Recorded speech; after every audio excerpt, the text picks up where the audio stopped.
Pahinumdom alang sa matag usa kanato nga dili kita angay nga magpataas sa atong kaugalingon tungod kay ingon ang pulong sa Ginoo silutan niya ang mga tao na magpataas sa ilang kaugalingon og higugmaon sa Ginoo panalipdan sa Ginoo ang mga tao nga matinud-anon nga nahigugma ngadto kaniya.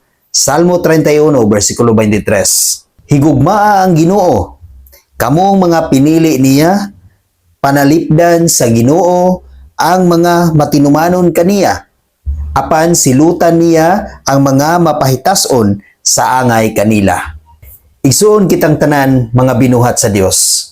Kitang tanan mga pinili sa Dios. Kitang tanan katawhan sa Dios. Kitang tanan anak sa Dios. Busa igsuon atong higugmaon ng Ginoo sa matinud-anon gayod.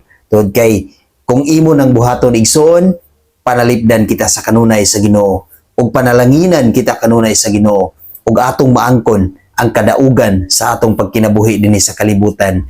Apan kung ikaw mapahitason, kung ikaw taas kung tan-aw sa imong kaugalingon, kung nagsalig ka sa imong kaugalingon ug wala ka nagsalig sa Dios, ingon sa Ginoo silutan ka gayud sa angay kanimo.